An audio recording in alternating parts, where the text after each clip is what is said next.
Well, and it is the Tile Happy Hour. Today is the day that we talk about anything and everything tile industry related. And I don't know where you are in the world, but we are glad you are here. You're looking at my face, not yet, but you will be looking at my face. And soon, my good friend John Tedesco, and we are both coming to you from our separate ends of this glorious country, and both with a little bit of different perspectives on the tile industry. Me having contractor background, and John having a sales background. And John, welcome. Hey, Craig, how's it going today? Man, it is going great. It's I feel like I'm a little rusty this morning. Things or whatever time it is, wherever you're watching, it's trying to get technology, all the new stuff that's coming out. Things have been updated, and you know this about me. We have my father-in-law lives up the street. He's 84 years old, and he swears that they changed technology just to spite him, which I don't think is the case, but I feel like that a little bit this morning. Does he also happen to think that the shape of the earth is different than what you and I think? Kind of like he does not think that, but right. I mean, we could have a whole separate podcast about some of the things he thinks, aliens, the Bible, all those things. It would probably get good views, John. Probably would. Well, it's another happy hour, another day. Like you said, it's morning somewhere, it's afternoon somewhere, it's evening, but it is happy hour today. Absolutely. At the Tile Bar. So really welcome everybody. We do this every week. It's a show about tile, about stone, about designers, technical data, and about the world in general. So if you have any questions for us at any time that you see this, shoot us a message via social media. You see our handles up there. And if you have a specific question for us, a specific technical question for tile or stone or glass or LVT, send it to us. And we're just here to chat about, what's on our mind in the industry. How's your week going, Greg? It's going good. It's going good. And you mentioned about the comments. I tell you, over the last 3 or 4 months, the comment section has kind of blown up. I don't know if you've been seeing it. I'm getting a lot of things. We're industry professionals, so we deal with this day in and day out in our work. I say that, our work. But we do the Tile Happy Hour because we love tile, we love the industry. And it's funny to see how the increased questions I've got from people outside of my orbit, whether they're in another country and they're confused about a stone sealer. I've seen that increase a lot. I love it. I hope that those continue to come in. And if I can't answer the question, between John and I, we'll figure it out and get back to you, because we know sometimes maybe you're in a hard place and you need something fixed. I try to be very responsive. So, thanks for bringing that up. Our Instagram handles are under our name there. You can find us on Instagram there. Join the Tile Nerd Army. Follow John at John Tedesco. Also, our other big platform is YouTube. Tile the World for me, and John is the Tile Channel. John's really big on LinkedIn. My brother-in-law says I'm big on LinkedIn, but I rarely check it. So all those different things, come find us. But today we've got a pretty I wouldn't say it's a controversial topic, but it is a topic that maybe a lot of people, especially designers and architects, don't think about until it's a problem, and that's lighting. Yeah, you know what, Craig, this is a really interesting topic because it has big ramifications in our trade, but it's something that nobody in our trade buys, touches, installs, specifies, but it has impact on us, as opposed to, hey, Craig, what thin set do I use? Hey, John. All right. John, is your house on fire? The studio is on fire. Hold on, we're gonna John, take care of that. We're gonna pause for a second. Okay, we're back, and John, studio, you confirmed you're not on fire, correct? It was just a routine fire drill at the Tedesco studio at the Tile Channel, and all is good here. So welcome. All is good. So speaking of adding light, fire has light. This is And true. John, I like the way you brought that intro in, is the lighting in a certain area that's going to be tiled. And it could be a simple backsplash, or it could be a commercial building. We have no control over. And as a contractor, I remember looking at drawings and seeing, wall wash lighting, and getting concerned. And we would always want to go in and set those lighting before we tiled, just because the angle of the light, the intensity of the light changes how your tile looks. Well, let's break this down a little. So what Sure. we're trying to say is that in the industry, there is a guideline about lighting. And what we mean by lighting is where the lighting is positioned in a particular room, residential, commercial, doesn't matter. And why is it important? Well, the lighting designer may pick the right lumens and all that, right fixture and all that good stuff. But where it's actually specified to be installed can impact other parts of the room. A painting on the wall, right? You have a painting on the wall that's worth a lot of money. You bring a lighting person in, and they're putting it a certain distance at a certain angle. When it comes to tile, they're not really thinking tile. And often, and I think of commercial spaces more than residential. Yeah. People are putting lighting, those ugly like fluorescents up against the wall. And where did that start, John? You've been in the design industry in a while, and I know there was a certain point in time where commercial bathrooms had a bank of fluorescent lights, whether they were 2x2 or 2x4, and they were all across the ceiling. Yeah, it started in hell, I think, and it really stayed a little. It was just easy and less. And if you're a lighting designer, and you're not thinking about how it impacts other parts of the room. You just wanted like perimeter lighting. Okay, great.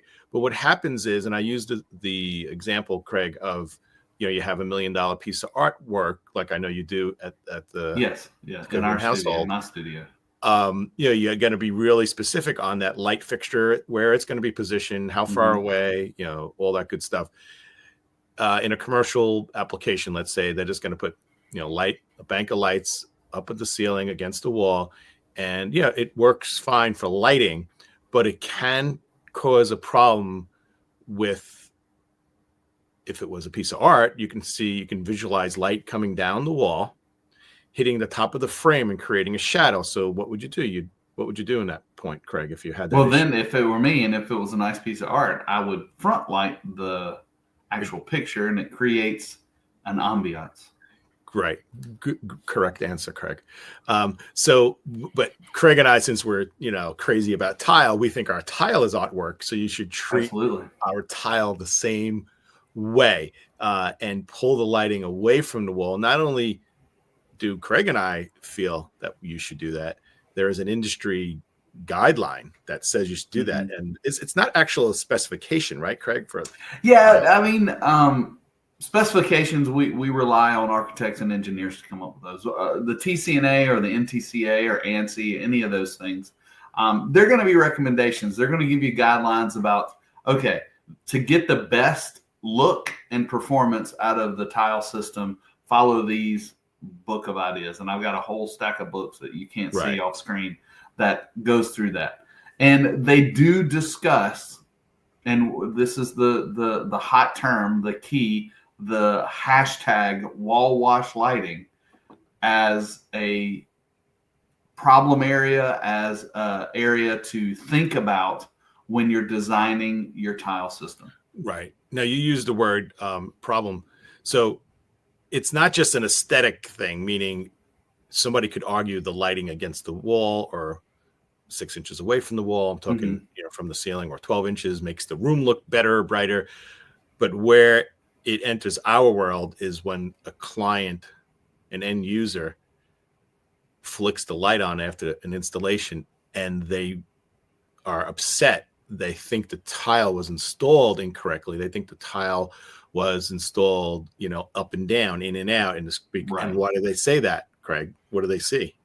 Well, what they're seeing is the tile imperfections. Tile is not perfectly square, perfectly flat. Right. Where this wall wash lighting looks great is on a really flat substrate, a flat wall. But when you have a grid, and that's really what you're creating with your tile, you've got inconsistencies in that are perfectly standard and fine and acceptable. But when you light them differently, you're creating a shadow and light game or dance that makes the inconsistencies grow and exponentially look worse. Right. So for those who don't know Craig's big words, it exaggerates it. So if you have two tiles on the wall and it's a 64th of an inch not flat, the top tile is sticking out, a 64th of an inch. In normal lighting, you don't see that. In the tile world, it's absolutely acceptable to have variations in touch. Like you can touch a tile wall, you're not expecting to touch a painted wall. It's different. So there is some in and out slightly that's acceptable and absolutely necessary, because tile is a fired product, like Craig said, and it just can't be. And you're putting glue by hand with a trowel. It's not done with a machine. So there's some variations. But what happens is that if you have lighting in the wrong place, shining on the wall originating from the wrong spot being up against the wall in the corner, it takes it and it exaggerates the shadow, exaggerates the imperfection. So instead of like a little shadow, you're going to have a shadow that's 5 times or X times. But what I'd like to do is talk you through a contractor's point of view. But I think before we do that, you kind of brought some real world examples to the table. You want to take a look at those? Yeah. So I'm in set us up. So I'm in New York City, terrible weather, nice and cold, but I'm in Penn Station, getting off the railroad, heading to the tile bar office. And I see this wall. It's kind of a dividing wall. It's curved. It's maybe 10 feet long. Do we have a picture of that? Okay. Yeah. So if you see that white wall, that tile is pretty much like a 1 inch by 6 inch porcelain glazed tile, stacked, but vertically. And they did that pretty basic standard tile. It's basic standard tile. It's okay. I mean, I didn't provide that tile, so I'm going to really critique the tile. It is a really bad tile. They should have gotten the basic series from Tile Bar at tilebar.com. It's funny because one of my firms I just learned was the main designer of Penn Station, and I don't know if they picked this tile, but they didn't pick it from me. But anyway, we're not going to blame the tile because it's not a tile problem. So I'm going to paint a picture on that wall. So that's like, say it's 10 feet long, and there's a curve, and that curve is, the radii is a couple of feet, and there's 2 people standing there. And from a distance, it looks great. But what's really cool, this is a perfect example. The left side where those people are standing, there's no lighting right immediately above it. But the other side of it, to the right, the perfect example of what not to do with lighting. And you'll see the end result. And I guarantee if this was not Penn Station, if this was a restaurant or somebody's house, they'd be complaining and not wanting to pay the tile installer. That's why we want to bring this to everyone's attention, because it's not the tile's fault. It's not the tile installer's fault. It is whoever designed the lighting, their fault. And I think we have a picture of it, right? Yeah. So just to clarify, so looking at that picture where those people are walking, that's, I guess, headed to the cars or something. That's where you see the light coming from the ceiling, right? No. So the left side there, the light's further away. Yes. It's kind of above those people that are walking. Right. On the other side to the right, where there's no people, that we have to the right. And so we got a picture here. Yeah. So the left side there with that little guardrail is where those people were standing. It's just a different angle. Yeah, so you see the table. It's actually from the other direction. And you can see the reflection of the light. That's probably 6, 8, 10 feet away from the wall. Right. So the lighting on that side where those people were standing wasn't really designed to light that wall. It was just designed to light Penn Station, and that's fine. The light on the right was apparently designed to light up the wall, which is a huge error because it looks like 2 different tiles. Looks like a good installer did the left side and a bad installer user. It's the same freaking box of tile. It's the same grout. They were probably installed the same day. That's not that. There's a few hundred square feet of material. Yeah. I guarantee you the same installer installed the thing the same time. But you're right. Because of the way the lighting is, it looks like 2 completely different installations. And I welcome everybody, because a lot of people who watch this show do go through Penn Station, and that wall will never be the same to you, because now you'll remember this podcast. I love that. I love that. That wall will never be the same to you. I want you to take a picture of yourself up against that wall in Penn Station and tag John and I and say, and just say, you're right, John. So if you're in Penn Station, I'm calling everybody out there, whether you're visiting, you live in New York, I want you to stop by that wall, or maybe even a similar wall in where you're from, and take a picture in front of the wall and say they should have thought about the lighting. John, let's take it a step further. Do you ever see those memes with a guy standing in New York City with a cardboard sign, and he'll just hold up a sign and it says something random like, don't talk on speakerphone in the supermarket, or like he comes up with these random thoughts people said. So I'm going to create a sign that says lighting matters. Lighting matters. So hashtag lighting matters, right. And include John and I. Well, John, that is a great real world experience, and I challenge everybody that's listening today. And you tile professionals, you know it because you see it every time you go where your spouse is tired of hearing you talk about it. So send us those pictures of where lighting has made a difference, and we want to see them. And John, before we end the show today, I kind of want to talk through the contractor's point of view and what happens and how this happens. Well, okay.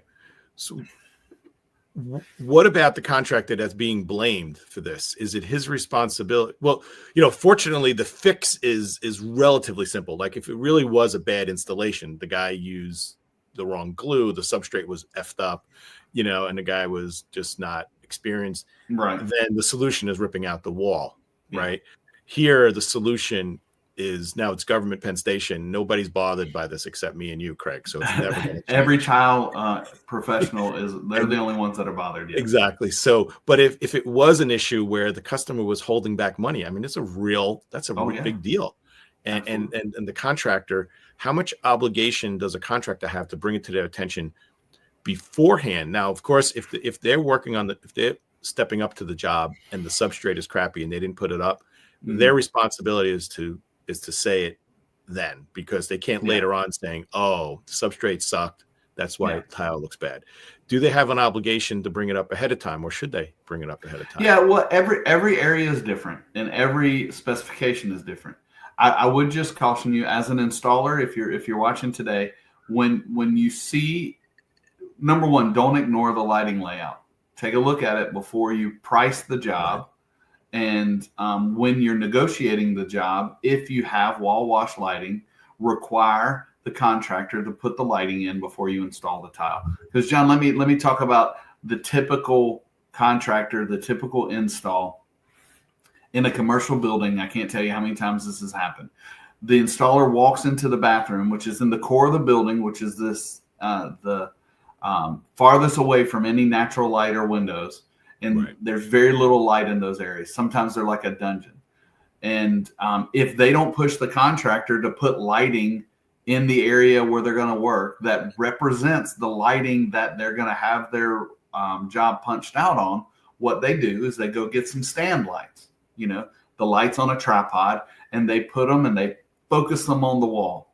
Well, what that does is that creates a false sense of security that when I get my tile job done and the lighting that's facing the wall, it looks great. It's going to look great when we turn that off.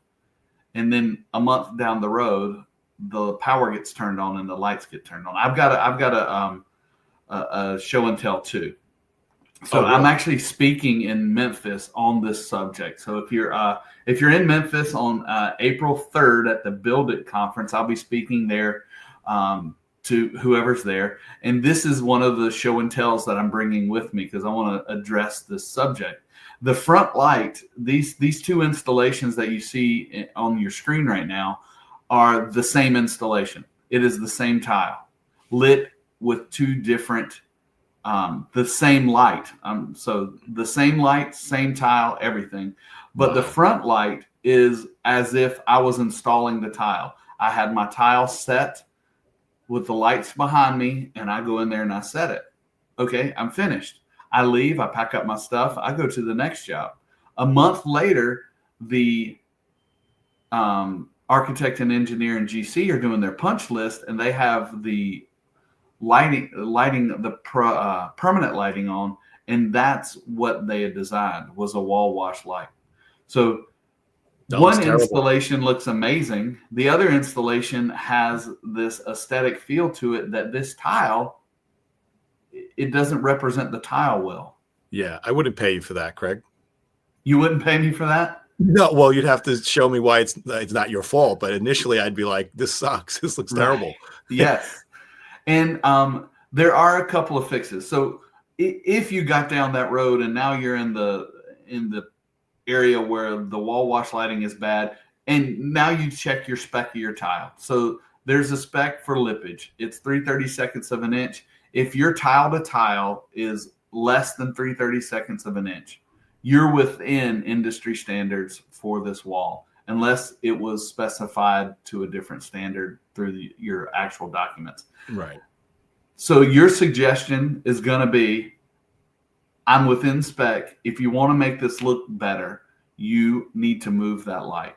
Right. And what is, and I haven't gotten this far in my demonstration, but what's interesting is you can take that light off the wall and move it out 8 to 10 inches, and it completely changes the look. Amazing. It really is amazing.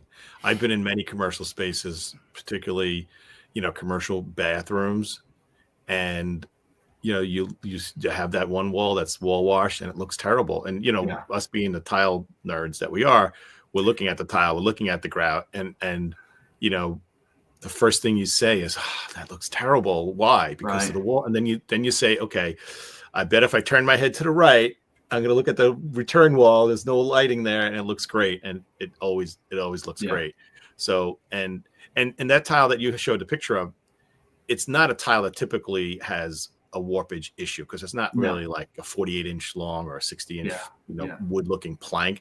Very rarely do you see. It's a ceramic. It's a glazed ceramic tile. It's relatively flat. I installed it, which means that it's probably not perfect, because I didn't spend my career on my knees. I spent my career managing those guys. But yet, just seeing the same wall with different lighting, how much of a difference that makes. I hope that this subject has helped you out. Whether you're a contractor, you know what to look for in the drawings and the stuff. And if you're a designer, that you're thinking about that when you're putting the two together.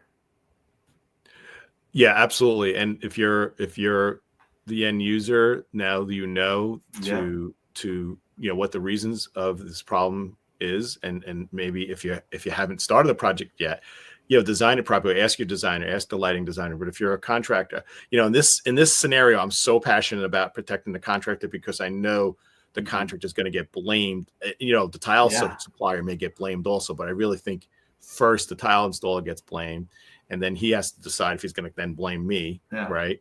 Well, tell me what responsibility your position holds as an A&D rep, as representing the material. What responsibility do you carry into the design process? Well, what questions are good to ask? Well, I speak to architects and designers, in New York, and talk, help them find the right product for, the right price for the project. And never is there a conversation about lighting. And, and I'm wondering if the people, and this is a good question for me, when I'm speaking to them, maybe I should bring up the lighting. I just have the sense that they're not the ones designing the lighting. The designer I'm talking about has fabric out and has finished materials out, and lighting is really not finished. Maybe it's a question to pose to them, to ask. Correct. The other designer. That's what I'm kind of, maybe I should throw it out there to just avoid the grief, because what the sad thing is, somebody's going to see an end installation and not be happy with it. And maybe they won't complain, but it still looks crappy but they're still not happy with it, and that's the key. You want them to be happy with it. You want them to have a good experience, and it's all about expectations. And John, if you need it, I'll let you borrow those pictures. That's a good thing. Yeah. So the moral of the story is, now you know about wall washing. You know that the industry guidelines is to bring it off the wall 8, 10, 12 inches, or whatever works. Recommendations. I'm not sure it's guidelines, but yes. Yeah, recommendations. That's a good one, Craig. And be aware of it. So try to prevent it, like we just talked about. Maybe I'll bring it up to my clients and say, hey, has anyone talked about the lighting here? And they could just throw it back to the lighting designer in their firm if they're doing the lighting design, and just kind of be preventive, right? Try to troubleshoot later if it's a problem, but try to not have the problem happen. So that's really cool. And what was really interesting is even the coloring looks so different in that picture. That's a whole nother topic, right? Is that the intensity of the light, the color of the light, all those things matter. And hey, and if you got questions about that, stumble into a tile bar showroom. I've heard that you have different temperatures of lightings at your design desks. Yeah, so at the workstations at the tile bar showrooms, we do have a little remote control. We could change the kelvins that you're working under. And I typically, when you don't have that tool, I found myself in the last decades of designing thousands of spaces with tile, is I always just bring product selections to the door, to the front door, let's say, the window, because the lighting, I don't know what lighting you're going to put in your home, but I do, the sunlight at your house is the same as the sunlight at my house. So that's the only thing I know is constant. So I always check at the door because if people may have lighting, they may change the lighting, or they may have it to be, they may have the opportunity to adjust it. But I always go to the sunlight because that probably not going to change. So that's like a constant. That's like my starting point. That's baseline, right? Talking about a medical term, they do your EKG. Like, this is your baseline. We know where you are. So I always do that with all tile selections. Try to check it. But it's important to, if you're a designer, to think about it, right, Craig? If you're a contractor, absolutely. But that's really where I feel the pain is. The contractor, oftentimes they get blamed.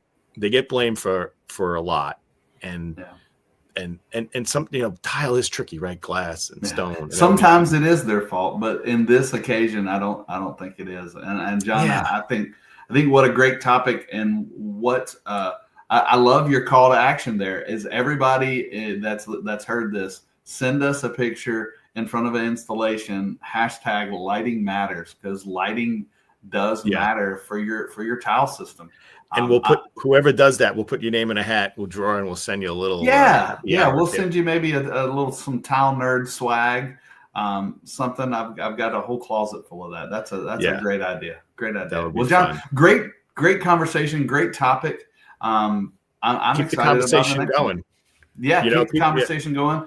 The comment section, blow the comment section up, and follow us on social media. Look for us at all of your trade events that are coming up, and we hope to hear from you and see you next week.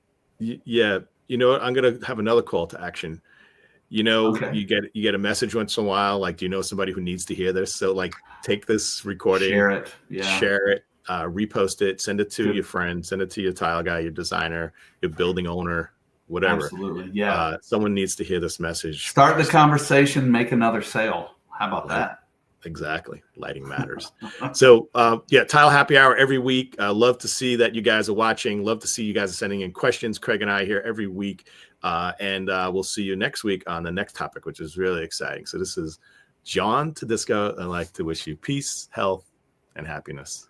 And let's keep learning together and tile the world.